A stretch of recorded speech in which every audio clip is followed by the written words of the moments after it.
Oi, gente, meu nome é Bianca, sou brasileira e moro aqui em Israel. Eu vou contar um pouco sobre o meu processo de aliar, porque eu vi alguns vídeos no YouTube e percebi que a maioria dos vídeos são pessoas que veio com família, então não tem vídeo com pessoas que vieram sozinha, jovens como eu. Não tô dizendo que as outras pessoas são velhas, mas tudo bem. A primeira coisa que você precisa fazer é ligar para Global Center e falar sobre o seu caso. E eles vão te mandar que documentos você necessita para começar o processo e para conseguir obter a cidadania e viver em Israel. Você precisa se enquadrar na lei do retorno. A lei do retorno diz que quem tem direito de fazer aliá são pessoas que têm pais judeus e avós judeus. Então, no meu caso, quem é judeu é meu avô. Então, eu necessitei comprovar que ele era judeu de alguma forma. Então, você pode comprovar com Ketubá, que é a certidão de casamento. Você também pode comprovar com uma Heva Kadisha, que é, não sei se eu disse certo, mas que é um documento comprovando que a pessoa está enterrada no cemitério judeu. Ou um documento de conversão também. Então, no meu caso, foi um pouco complicado, eu tive que ir atrás, eu tive que pesquisar bastante, conversar com meus parentes para conseguir todos os documentos. Então, o que eu consegui foi o Sheva Kadisha dos meus bisavós, que eles estavam enterrados no cemitério judeu. Então, eu comprovei que meu avô era filho deles. Então, quem é filho de uma mãe judia é considerado judeu na comunidade judaica. Então, isso me ajudou bastante. O segundo passo foi, eu liguei, eles mandaram um link, que é meio que você abre sua pasta. E eu entrei nesse link, nesse website, e preenchi várias colunas de informações sobre mim, quem sou eu, tudo isso. E na última etapa você precisa colocar os documentos. Então, os documentos que eu necessitei foram certidão de nascimento minha, certidão de nascimento do meu pai, certidão de nascimento do meu avô. Eu apostulei todas essas certidões de nascimento. E além disso, eu mandei o Sheva Kadisha e mandei também, que é o mais importante, uma carta de um rabino, de uma rabina.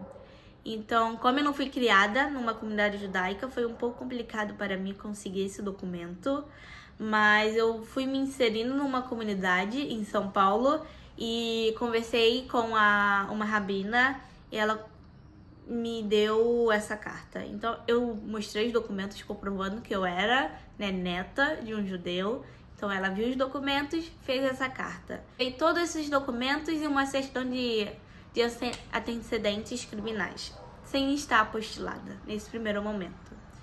Então, e eu tive que pagar por volta de R$200, R$250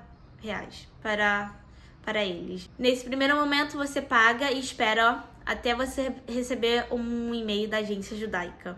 Então, a agência judaica vai mandar um e-mail falando para quando que você pode fazer sua entrevista. Então, isso, eu comecei o processo em janeiro de 2021 e eles mandaram no mesmo mês. Eles mandaram querendo marcar uma entrevista comigo para me conhecer e marcaram a entrevista para 9 de fevereiro, se eu não me engano.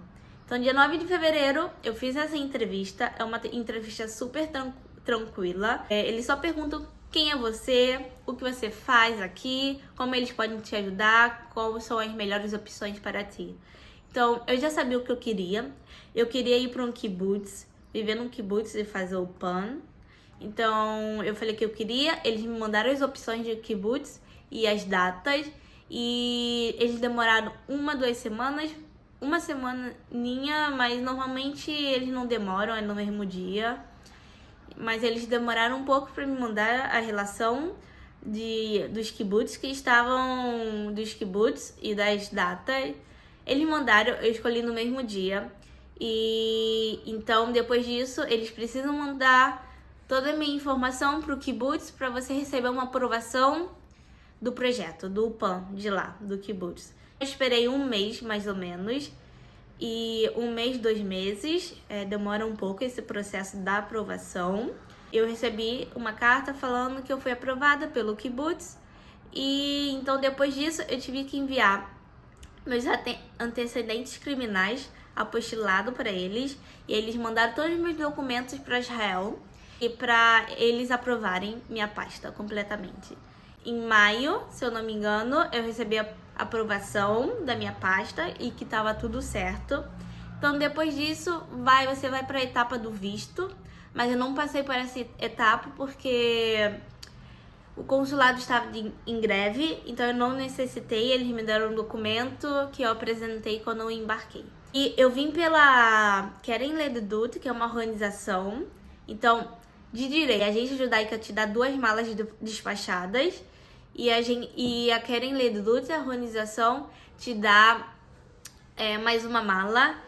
E também eles te ajudam com o processo, informações, que eles têm bastante experiência com pessoas fazendo aliar. Então, eu acho uma boa opção. Então foi isso, eu cheguei aqui, eu embarquei dia 27 de julho de 2021. Eu saí do Rio de Janeiro e vim pra cá, pra Israel. Então, ao desembarcar, tu vai pra uma salinha do Ministério de Aliá. E lá eles te dão... Você assina vários documentos em relação sobre aliá. Eles também te dão o seu primeiro pagamento do Sal Klitá, não todo, uma parte.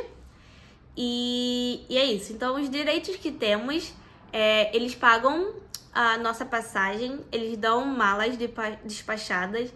E aqui em Israel, eles também te dão um Sal Klitá para os seus primeiros 6 meses, que é tipo uma mesada que vai te ajudar nesse processo de adaptação. E é isso, depois da salinha, você sai do aeroporto e você vai para onde você deveria ir. Então eu fui pro kibbutz e eu fui bem recebida e foi tudo tranquilo. Foi esse o meu processo, não foi demorado, durou uns 6 meses e foi tranquilo para mim, mas porque eu já tinha pesquisado, já estava nesse processo de saber que documentos. E em 2017, quando eu tinha 17 anos, eu liguei para eles perguntando sobre documentação. Então, eu já estava pesquisando, as documentações já tinham tempo, então foi muito rápido e tudo certo. E foi isso, foi tranquilo. E agora eu tô aqui, já tem 8 meses que eu tô aqui em Israel. E tá sendo bem emocionante tudo. É difícil, mas ao mesmo tempo não me arrependo de ter vindo pra cá. E agora eu tô indo pro exército, já passei por muita coisa aqui que eu vou contar também. E é isso, qualquer dúvida vocês podem colocar no comentário. Eu também vou deixar meu Instagram na descrição. Então, sintam-se livres e à vontade pra falar comigo. Esse canal vai ser mais para pessoas da minha idade, porque é minha realidade, mas claro que qualquer pessoa pode assistir e é isso. Então, fiquem bem. Beijos!